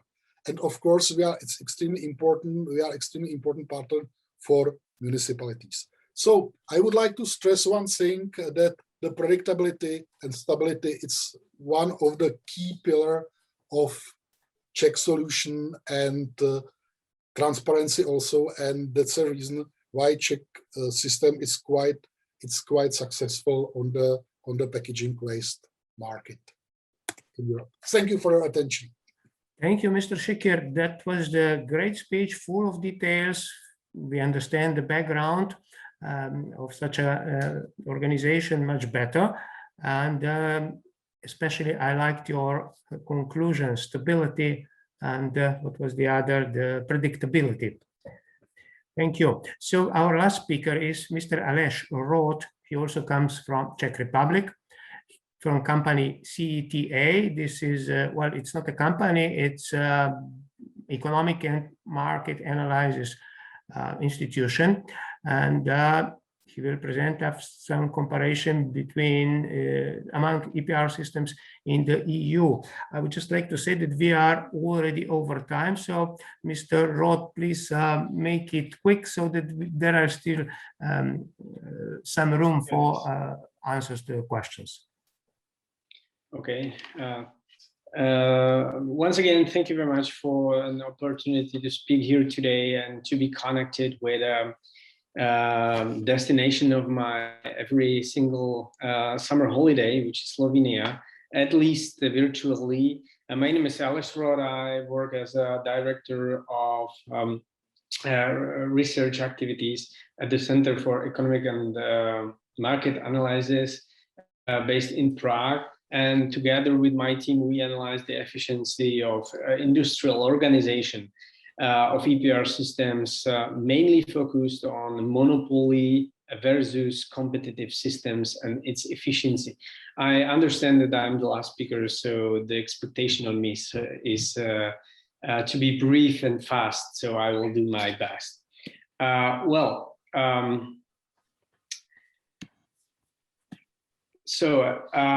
On this picture, we can see the distribution of competitive versus monopoly versus other systems in Europe. We can say that there is 12 monopoly systems, EPR systems dealing with packaging waste management, 11 competitive systems dealing with packaging waste management, and 4 systems, as mentioned by my precedent speakers, prefers another solution. In our continuous research, which is applicable since 2013, we mainly based on 3 main questions. Do different system regulations bring similar or other results? Does industrial organization, meaning monopoly or competitive, have any impact on systems efficiency? And last but not least, are EPRs and PROs suitable ways for meeting political goals? Must say that at the very beginning, our hypotheses were especially from the economical perspective, right, or neoclassical. So we expected that political goals move all agents to the second matrix, but that we can suppose that competition would have some positive impacts, as well as that the monopoly or single operator Czech Republic should follow the best practice from abroad. But the findings were quite interesting because it shows that the area is very unique. It is a laboratory of regulation where EU goals are secured by various national strategies and regulatory tools set up into various systems, which brings us to various results in the other states. Another finding is that as far as there is no natural demand on the consumer side, reflected by the willingness to pay, and there is no natural supply, like market supply, the market should be marked with the brackets, because there is no market from the perspective of economic theory. It is rather some area deteriorated by the regulation, which means that there are many market failures with many negative consequences, especially free riding, trend seeking, perverse motivation, production capacities, price discrimination, etc. However, we can say that extended producer responsibility under producer responsibility organization is a very efficient way for meeting these political goals. I mean, it's very tough to find better system. So the question is if monopoly or competitive is better. Our findings on this area shows that we can find relatively high and relatively low costs in both competitive and monopolic systems. On the next slides, I will show you some numbers, but the fact is that there are rather other factors than this binary division that bring output into account, as well as that potential competition brings very similar effects like actual competition. I mean, if there is a monopoly institution and there is a potential that new entering body could compete with the system, the monopolistic organization must follow this expectation and be very efficient. And doesn't misuse the monopolistic power. But the key finding is that competition among PROs does not bring significant advantages in comparison with the monopolic system. We can show it on this graph. This is from our study from 2016. As you can see on the graph, there is fees paid by the producers per capita in euro in absolute levels, and fees adjusted for different price levels. And we can say that both like high and low fees could be seen no matter if the system is competitive or monopolistic. Yeah. So on the next graph, on the graph number, on the slide number 8, it shows the fees of obligatory industry from the other study we did in 2018. The same note about the interpretation. Yeah, you can see that some monopolistic systems has quite low fees. Some competitive systems has very high fees, but it is not the rule. Yeah, there are other factors that must be taken into account. There is just some graph which shows us an approximation of negative externality, which is landfilling. This negative externality is a main, I would say, main goal or main impulse for the EU legislation, and of course we take into account also this. But this is what I wanted to say. It shows an average volume of generated packaging waste divided from the perspective of monopoly, which is green color, and competitive, which is black color. And we can say that there is just very small differences between monopolistic and competitive systems in numbers of generated packaging waste in kilogram per capita. This graph, which says that in monopolistic systems there is less higher average volume of the waste, is followed by the next graph, volume of recycled packaging waste in kilogram per capita. And you can see that it follows the previous graph. I mean that monopolistic systems generate more waste, but also recycling more waste, as far as the next graph also shows that monopolistic systems moreover recovered more packaging waste in kilogram per capita. So from these numbers, we could say the output that the monopolistic systems are rather more efficient than less efficient, or statistically and analytically I would say clearer or more relevant is that the competitive system does not switch this graph about the total generation into other results. I mean that we cannot say that competitive system brings better results or have some better goals or outputs.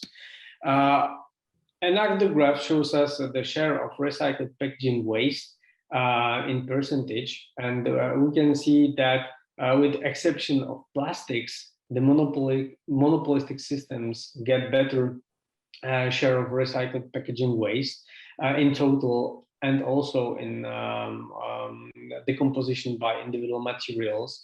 The exception for plastics is done especially by the fact that plastics, especially in the peaks and market economic cycle where the prices go up in the secondary commodity market with commodities, there is a quite high demand for plastics, which brings competitive system into some booming collection. But in fact, the next graph, share of recovered packaging waste, shows us that monopolistic systems are even better in this point of view.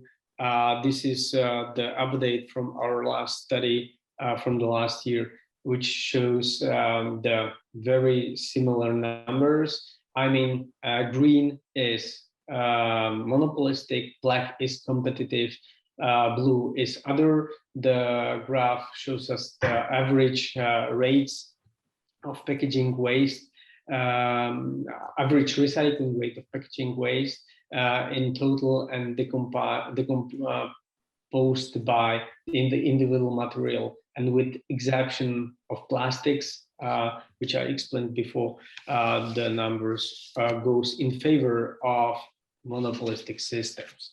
Well, and the main finding number 3, or like the third area of our findings, deals with the cost of PROs, because it is quite usually a big topic for discussion, how efficient or inefficient are PROs. So we can say that the most of waste packaging management costs are created by collection, transport, sorting, and recycling.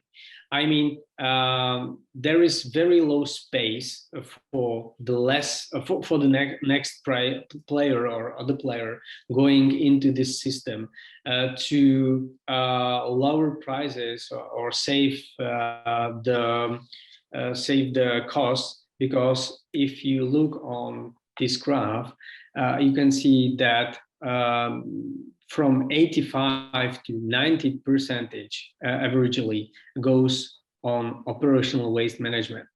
And it follows also the data presented by Petr Šikýř, that only like 10% is like administration, reserve, contractation, and additional activities like communication campaigns, support for packaging optimization, and so on and so far. So there is a big thing to say.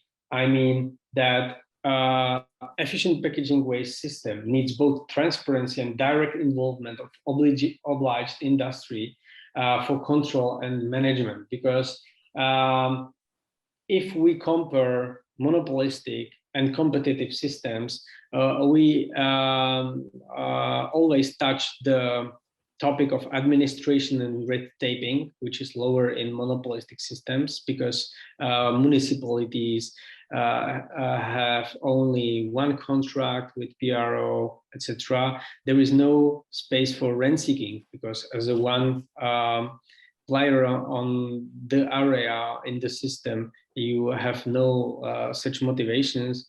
There is no space for price discrimination, because you have just only one menu to serve. There is no system, no space for free riding, because you are the only one, so you could free ride in your own bus only. Which is also very important, is Chinese wall between waste collector, PRO, and waste processing. Going to the end, we also sum up some risk of move towards a system with more competitive PROs, which are the 4 next bullets. It's additive regulation that sets new system conditions, increased costs of, in the context of intensified bureaucracy among actors, especially contracting, invoicing, financial flows, reporting, auditing, and so on. Increased motivation of actors towards unproductive spending in order to secure better position, like rent seeking, corruption, free riding. Everyone would like to collect the big cities and well-organized cities, and not going to the last village in the mountains. And last but not least, deterioration of conditions for small and medium firms and municipalities goes on the table also. The notion the competitors generate revenues, but at the same time would act as a non-profit organizations and cooperate is not rational. Yeah, there is a big space for rent-seeking and free riding among more players, and that should be taken into account. And I know that there is time to going to the end.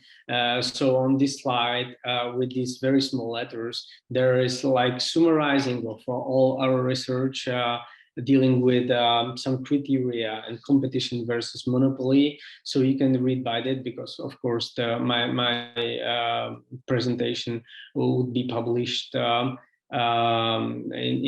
public by organizers of the event.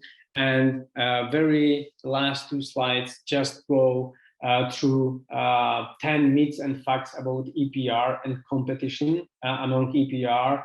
I understand that I have no time to explain my ideas behind these two slides, but I can show you, or I can send you a study which explains that. If you are interested, this is my very last slide with my contact details. So please feel free to contact me. And thank you again for having me for this on this very interesting seminar. Thank you. Thank you, Mr. Rod. Just a second, we have to say goodbye, unfortunately, to Mrs. Bettina Sunderdiek. Yeah, I'm so sorry. I announced that because of another appointment also with another country in Europe, which we have inside. So it was very interesting. I thank you so much for being part of this interesting meeting. Thank you. Thank you. And hope to see you again. Yeah, I hope this too. Thank you very much. Okay. Bye-bye. So let's go to the last part of the, we have still, let's say, 13 minutes left to answer some of your questions. I ask all the speakers to help me. If you see some questions that are intended to you, please. Yeah. There's a couple that were intended for me, I think, and that I just wanted to pick up on. One of them was whether we were taking into account deposit return systems. So just a short thing, deposit return systems exist on some of the glass bottles in Belgium, but for the rest, for plastics and for cans, it's entirely through the collection of the blue bag. And for PET bottles, drink bottles, for instance, we already hit around the collection and recycling rate of 89%. So we're pretty much in line with the existing DRS systems and absolutely in line with the obligations of the SUP directive that are coming up. So no, it's not something that we envisage. And then there was some questions about putting an advantage on recycled materials or possibly bioplastics. And so for us, what's important is the recyclability. So whether you're using recyclate or virgin material makes no difference for us.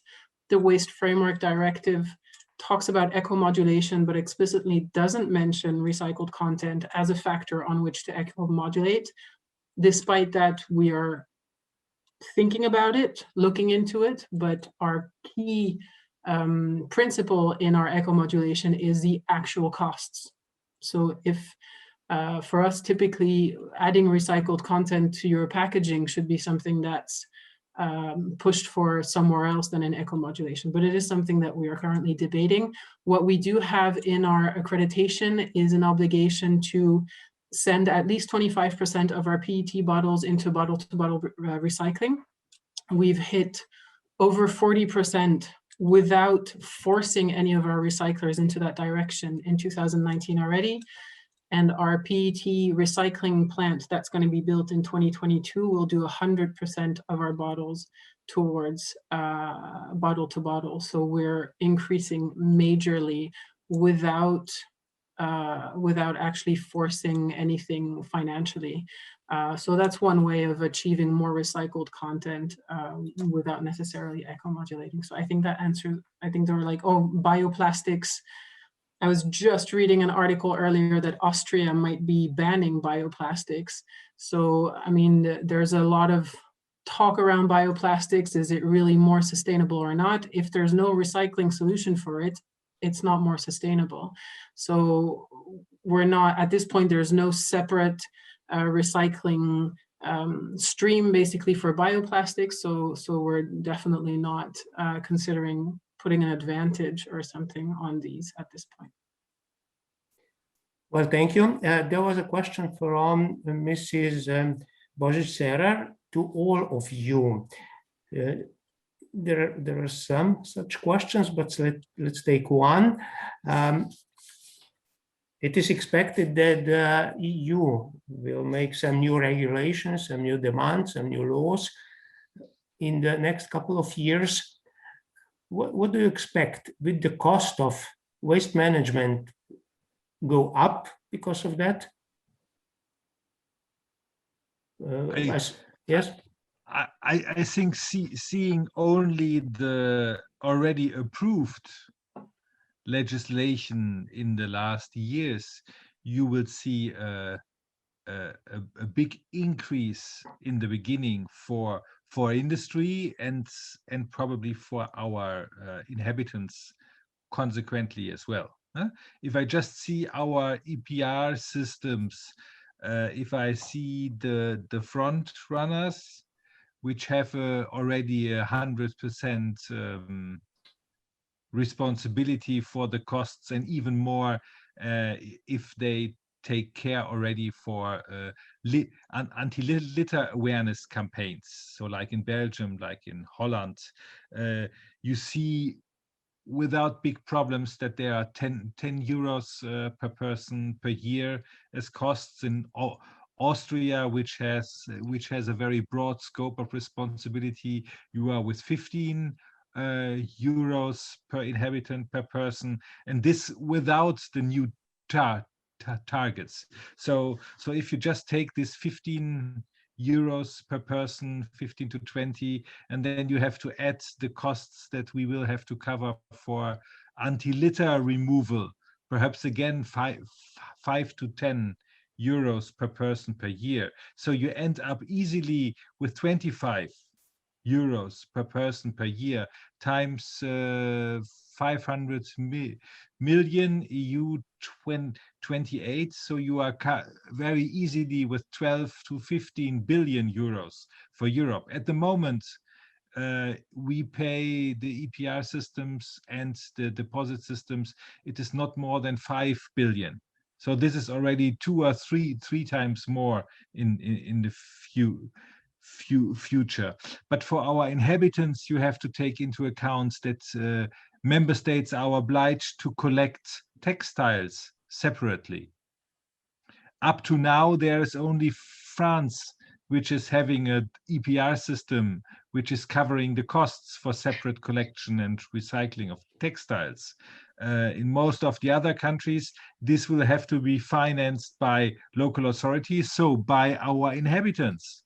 And this is not for free. So I think on the way to a circular economy, in the first big jump, it will be quite costly, but this is fair somehow. So in the future, as more circular we are behaving, if we are using reuse systems where it makes sense, probably the costs will then go down. But I think in the first 10 years, I think we will be surprised how expensive all the new elements will have to be. So I really hope that your representative of the Slovenian Ministry of Environment is asking the right questions in Brussels when the Commission is presenting the new proposals. Because, and don't take me wrong, that should not sound arrogant or so on, but very often I have the feeling that we are all not fully understanding what certain rules that the Commission is proposing are really meaning for the local authorities in our countries. So that's why please always ask 10 times until you really understand what does it mean, a new measurement point, who will go into the recycling plants, who is able to measure it, because it is finally the responsibility of the government. And I doubt that the government is in a position to understand what a recycler is doing. After all these years, I'm not fully understanding what they are doing, but the government will be responsible. Did they understand when they agreed to these proposals what they will have to do? So that's just my too long answer. I'm sorry. May I reply to Joachim's minds? I see in Czech Republic one big misunderstanding, and that's what about was speaking Joachim. Everyone is thinking if there is higher amount of recycling, I mean people, even the businesses, if there's higher recycling, better converting waste to the sources, it should be cheap, but definitely it's not true. It will be more expensive than now. And here in this part of Europe, a lot of citizens are thinking about the waste in that way. Okay, I have my waste. It's something that I would like to throw away, and I don't see any reason to pay for that. It's a mindset up of many people, and they are very surprised if not only the services of packaging recovery organizations are going up, because it will be transferred to the price of the products which are daily bought by them, but also to the price of the services which they have to pay to municipalities. And here is a really big misunderstanding, even in the industry people, that they are thinking if there is a high amount of recycling, it must be cheaper. Definitely, it's not. May I add one more thing? I totally agree, and I would just say that want to say that we must put this thinking into better perspective. Like 1 year or 1.5 years ago, there was a very strong initiative against single-use plastics. Yeah, it was very high initiative, high public debate. Everyone shouted out that no single plastics. Let's ban that. But unfortunately, COVID pandemic goes on, and we see that without single-use plastics, our situation would be much more worse than now. So I would say that there, and we know that there is a way of mechanical recyclation and chemical recyclation, that there are some things in the regulation in favor of mechanical recyclation, why the only chemical recyclation is able to provide the products for food contact or healthcare contact. So I would just say that what really matters is very good regulatory impact assessment. As Joachim said, let's think 10 times ex ante, and let's control the regulation ex post. Because from the perspective of my field of expertise, both these activities, I mean analysis ex ante and analysis ex post and evaluating of the regulation, is very important, as well as to don't be afraid of saying the regulation, because the regulation is also a way of regulation. Well, Mrs. Leeuw, do you agree as well that more recycling means more cost? Well, I think Belgium is a pretty good example of that. Yes, we just having to expand the blue bag is a 40 million euro cost per year. And why? Also partly because we're now reaching out to all types of packaging, which typically have less infrastructure to get it recycled in. And just maybe to hook into what was being said about regulations needing to be thought through, and perhaps not being understood everywhere, we see with the single-use plastics directive that, for instance, paper or cardboard cups with a plastic lining fall under the Single-Use Plastics Directive. And so where a lot of responses from the industry has been to, oh, okay, well, we'll shift away from plastic and go towards a fiber solution with a plastic coating, that doesn't actually get you outside of the target of the SUP directive. And worse yet, you go from potentially a fully recyclable packaging to one that isn't. And in our system, if you have a thick layer of coating on your fiber packaging, you're paying 10 times the price that you would be paying for a simple paper packaging, and potentially also much more than a recyclable plastic packaging. So there's reflexes or responses to some of these regulations that show that there's a misunderstanding of what's been put on the table. And there's definitely movements that are not to the advantage of creating or of reaching better recyclability. But yes, absolutely, more recycling is going to be more expensive for now. And once those investments are up and the recycling capacity is up, then we're going to start seeing the prices going down again. Well, we are out of the time, so we have to finish. There are still questions, unfortunately. We will somehow try to contact you and get some answers, if okay. But there is hard task for me. I mean, we cannot finish with the message, hey, people, you have to recycle more and you have to pay more. You have to have an optimistic message.